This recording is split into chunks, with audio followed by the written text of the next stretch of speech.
آسمان کی خاموش بلندی، سمندر کی خاموش گہرائی، زمین کی خاموش وسعت، چاند تاروں کی خاموش ٹمٹماہٹ، سورج کی خاموش گرماہٹ، پانی کی خاموش روانی، مٹی کی خاموش زرخیزی، پہاڑوں کی خاموش مضبوطی اور ہواؤں کی خاموش نرماہٹ، یہ سب ہم انسانوں کے لیے تخلیق ہوئے تاکہ ہم اس کائنات کی ساری خاموشیوں کو اپنے اندر بھر کر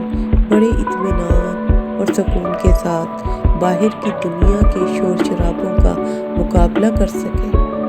مگر تب سب الٹا ہو گیا جب ہمارے اور ہماری کائنات کے درمیان ہمارے ہی دماغ میں اچھل کود مچاتی سوچوں نے اس قدر شور برپا کر دیا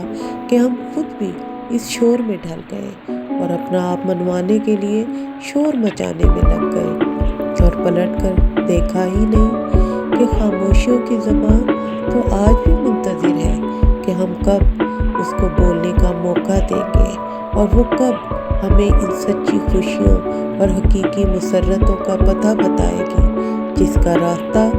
صرف اور صرف ہمارے اندر سے ہو کر گزرتا ہے۔